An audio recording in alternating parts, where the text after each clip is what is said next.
The photo that launched outlaw biker culture in America was probably staged. The club that got blamed for starting it all spent years trying to tell everyone they had the wrong guys. Nobody listened. And the real story, the one that's been sitting in plain sight for nearly 80 years, is stranger than anything Hollywood invented. The man in that photo? Not a booze fighter, not even connected to them. The bottles around him? Collected off the street and arranged by the photographer. The event it came from? Not a riot. And the club whose name ended up attached to the whole thing, the Boozefighters MC, they weren't a criminal gang. They were a group of World War II veterans who wanted to ride motorcycles and drink beer. And America turned them into monsters. Here's what actually happened. Let's start with what everyone thinks they know. The standard story goes like this. July 4th weekend, 1947. A bunch of bikers roll into Hollister, California. Small town, population around 4,500. They get drunk. They tear the place apart. The photo runs in Life magazine 3 weeks later. Hollywood sees it. Marlon Brando puts on a leather jacket in The Wild One in 1953. And just like that, the outlaw biker is born. The Boozefighters MC gets named as one of the clubs there. And from that moment on, in newspapers and movies and every documentary that's ever touched this subject, they're the original outlaws, the template, the beginning of everything. Here's the first thing you need to know. The name Boozefighters didn't mean what you think it means. It wasn't about fighting people while drunk.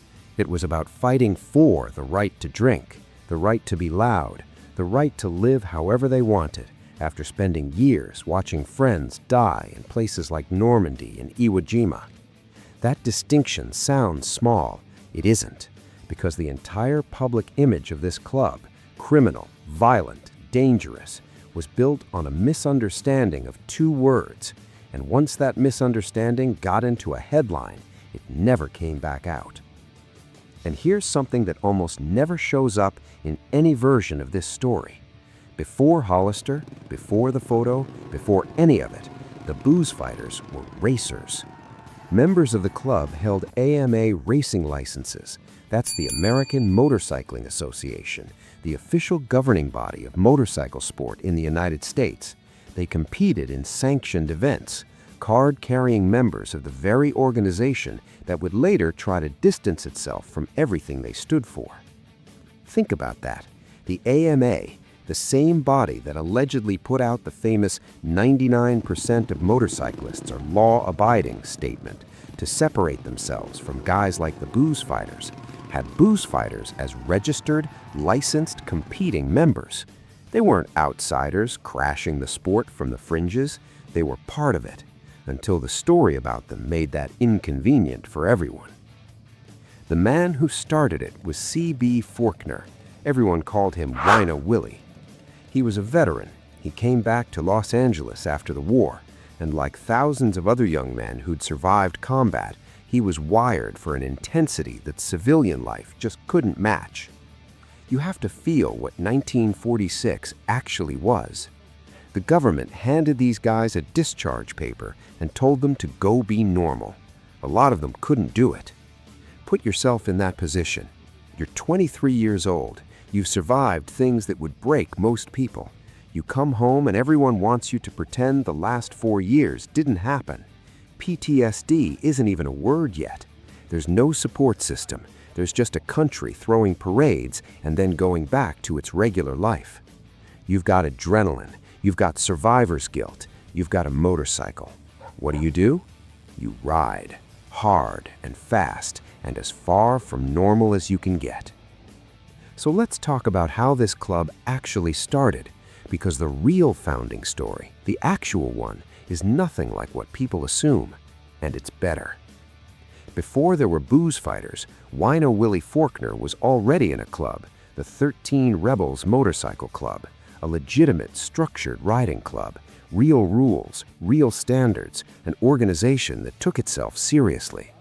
And Forkner was too wild for them. Here's the moment that changed everything. Forkner showed up to an AMA-sanctioned track race, drunk. Not slightly buzzed, drunk. He got on his motorcycle, lost control, and crashed straight through the perimeter fence. Let that image sit for a second. The man who would become the founding father of America's most mythologized motorcycle club got his start by being too drunk to stay on the track at an official racing event. That's not a footnote. That's the whole personality of the club captured in one moment. After that, and you can probably guess how this went, he and the 13 Rebels parted ways. Forkner ended up at a bar on Firestone Boulevard in South Los Angeles, a place called the All-American Cafe. Cigarette smoke and motor oil and the sound of whatever was on the jukebox. His kind of crowd. Veterans, riders, guys who had no interest in being told what to do. He and his buddies sat around drinking and talking about starting something new, their own club. No rules like the 13 Rebels had, nobody telling them how to ride or when to stop. And while they were sitting there, nursing their latest hangover as they did most days, an old regular at the bar looked over at them. He'd seen these guys come in rough and leave rougher for years, and he said something to the effect of, "You boys are always in here fighting the booze." They laughed. Think about that. The name that would end up in Life magazine, the name that would become synonymous with outlaw motorcycle culture across America, the name that Hollywood would use as the blueprint for an entire cinematic identity. It came from an old man at a bar taking a shot at a group of hungover veterans. They took the joke, turned it into a badge, and called themselves the Boozefighters. Here's what that origin story actually tells you, and this is the part that almost everyone misses. The Boozefighters weren't built on anger. They weren't built on a desire to intimidate anyone or claim territory or project power. They were built on a joke that landed right, on a group of men who laughed at themselves hard enough to make it their whole identity. That's a completely different foundation than what came later in MC culture, and it explains everything about how they responded when the story about them went national. Now, here's what made the Boozefighters genuinely different from every club that came after them. No enforcer, no initiation gauntlet, no territory to defend, just guys who wanted to ride. They were a riding club, a racing club, a drinking club, with a great name and terrible timing. And here's the pattern that makes this important beyond just club history. The Boozefighters didn't create outlaw motorcycle culture. They created a template that other clubs looked at after the media attention hit and decided to build into something harder, something with real hierarchy, real power, real consequences for crossing the line. The Boozefighters accidentally drew the map. They just refused to follow it themselves. Stop.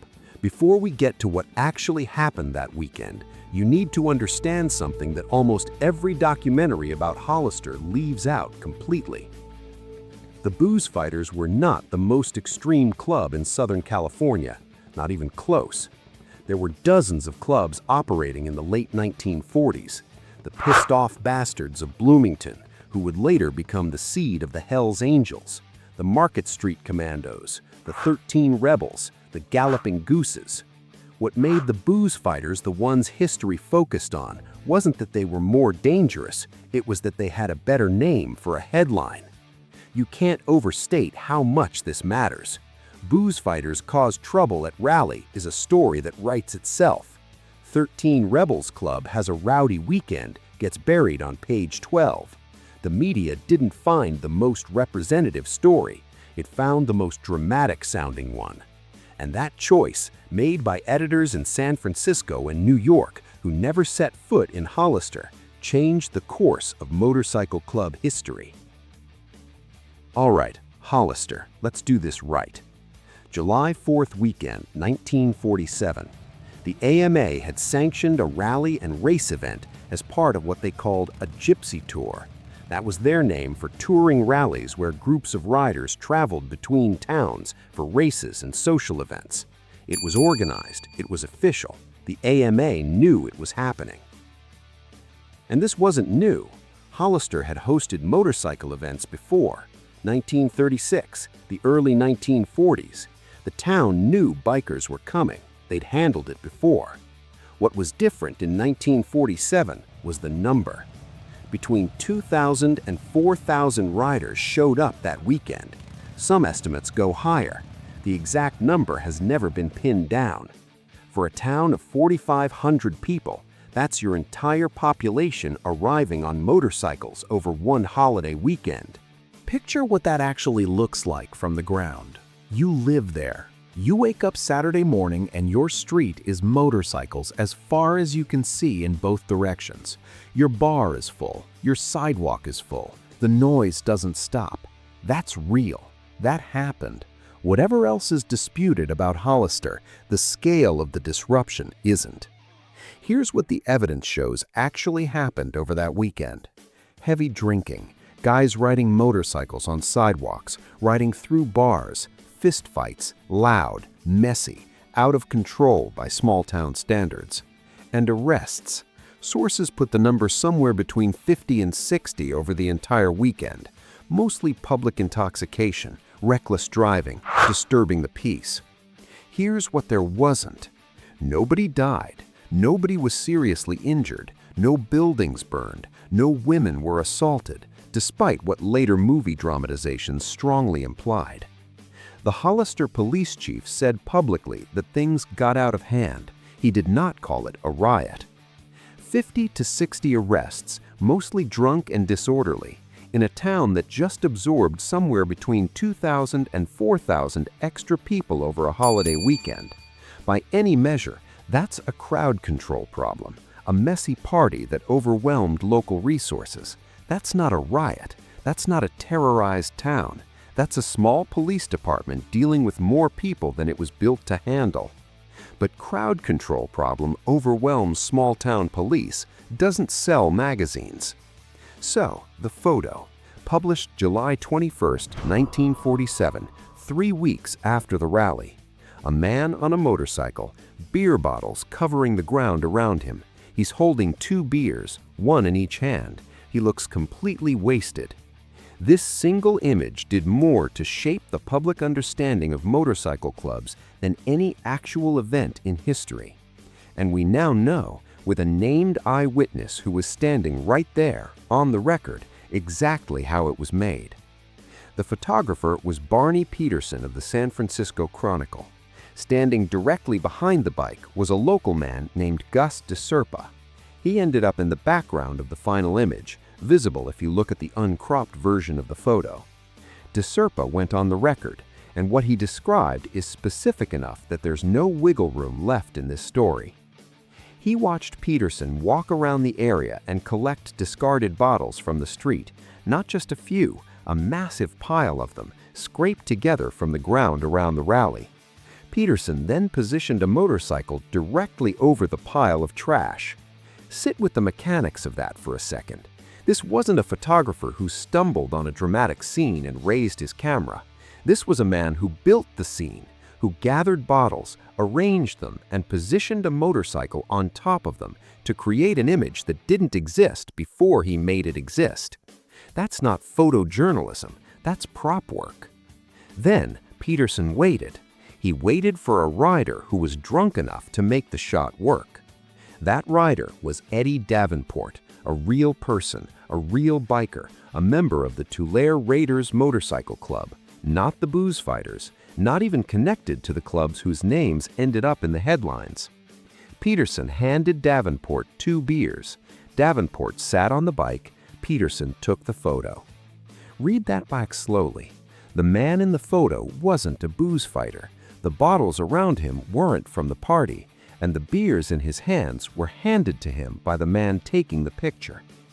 Every single visual element that made that photo say dangerous outlaw biker was constructed by the person standing behind the camera. Now watch what the people who were supposed to represent motorcyclists did with that photo next. And then that image ran in a magazine read by millions of Americans with the headline, "Cyclist's Holiday, He and Friends Terrorized Town."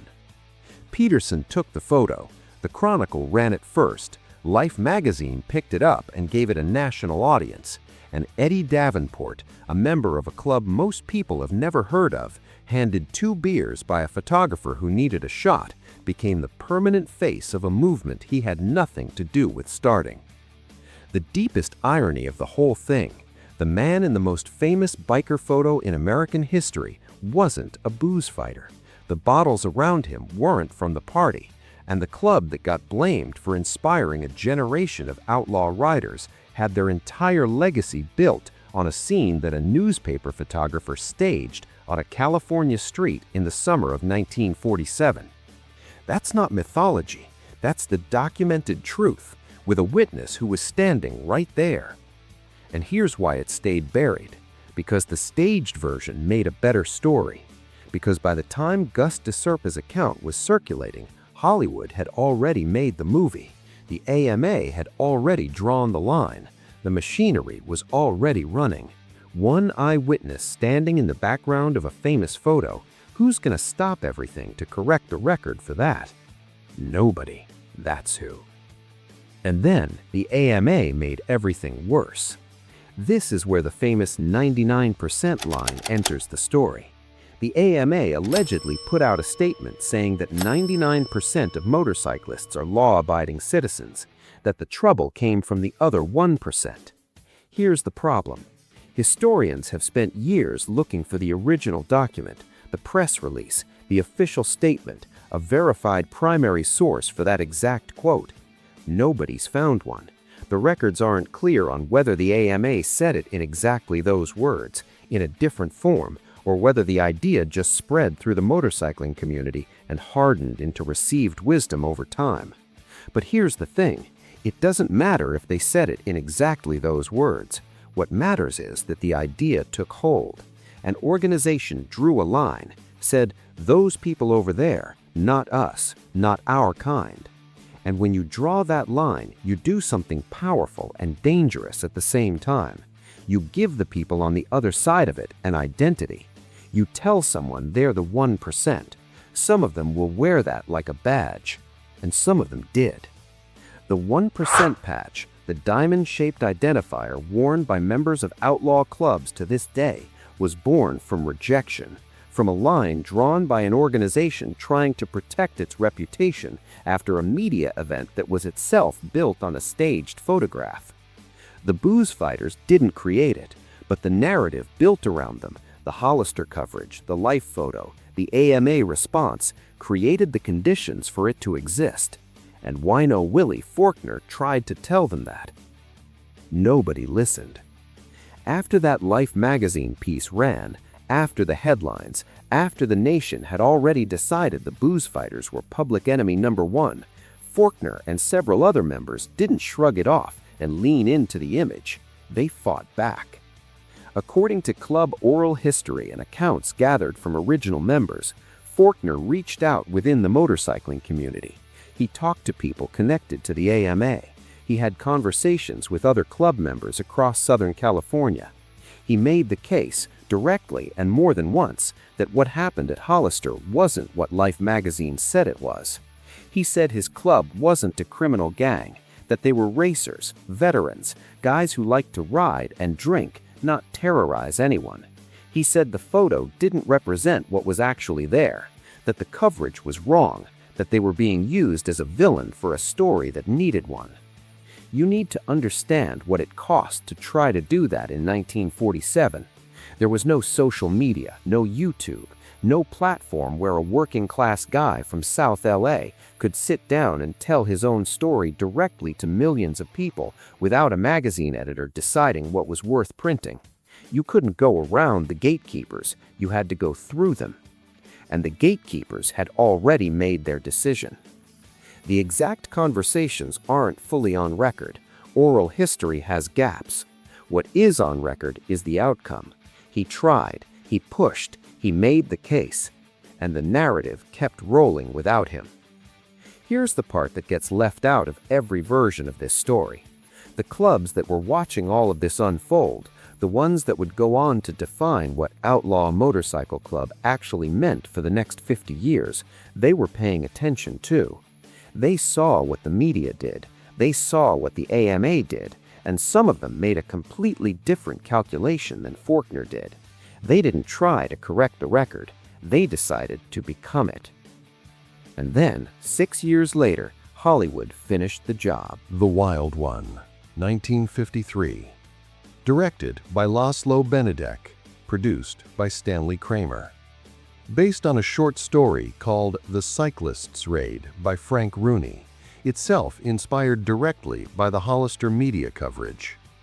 Marlon Brando plays Johnny, brooding, leather jacket, motorcycle gang leader.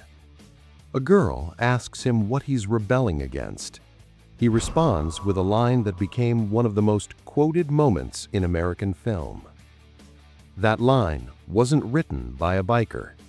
It was written by a Hollywood screenwriter who'd read newspaper coverage of an event that was already being reported wrong.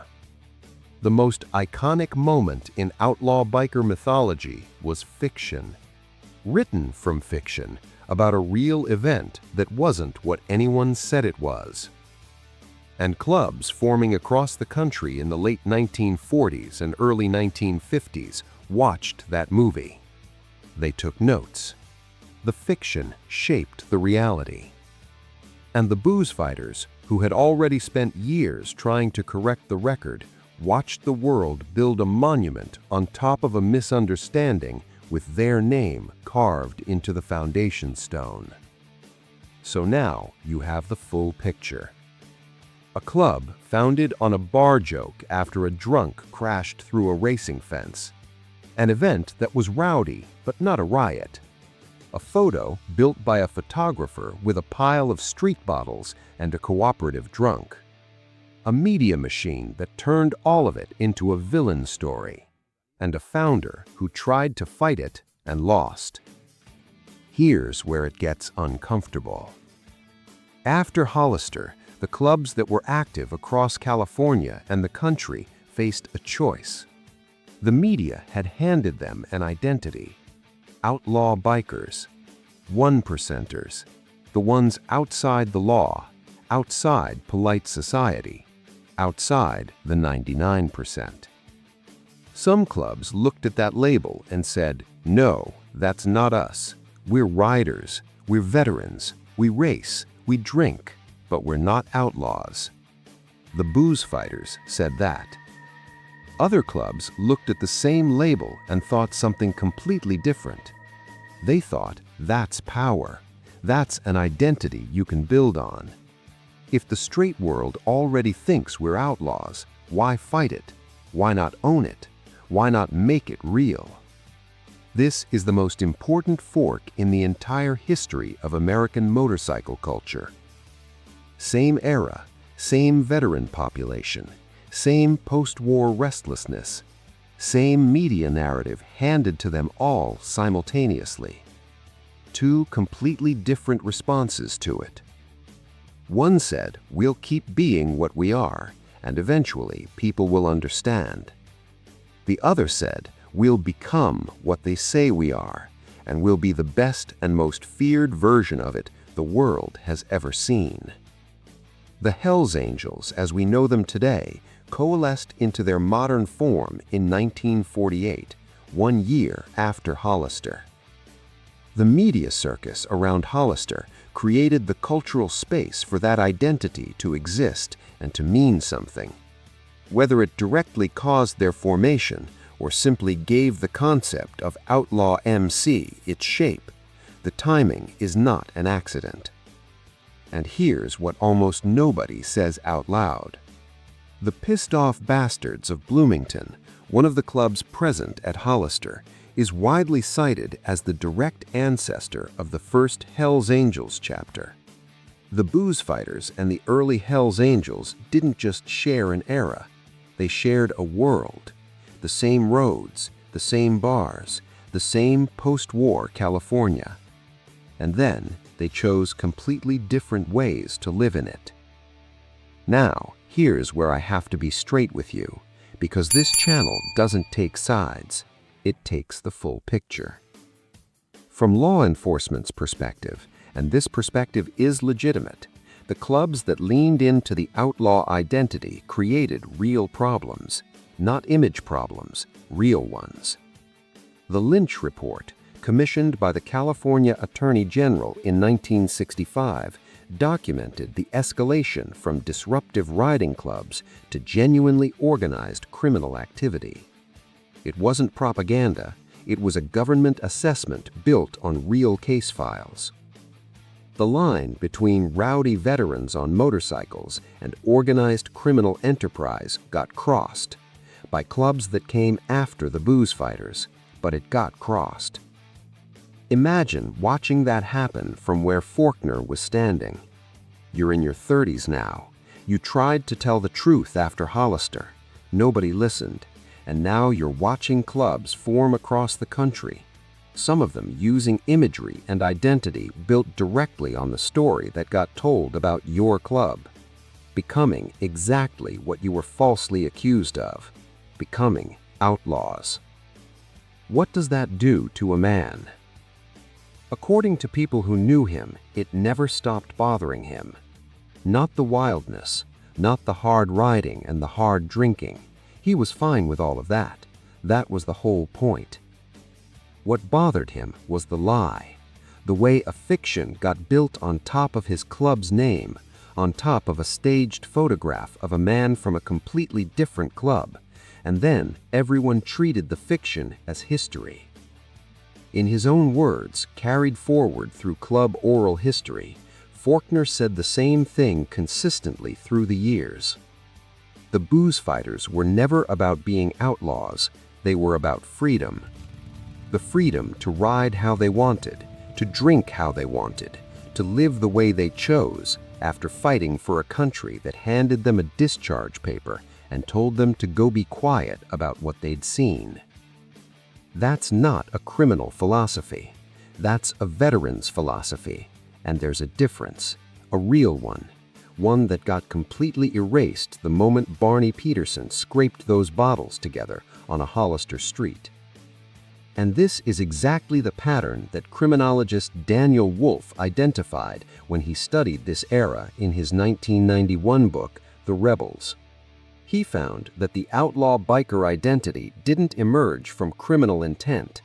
It emerged from being pushed to the edges of society and then being left there long enough that some of the people on the edges built a new society of their own, with its own rules, its own economy, its own way of enforcing both. When you push people out and then call everything they build in response a gang, you don't solve the original problem. You make it bigger. You give it structure.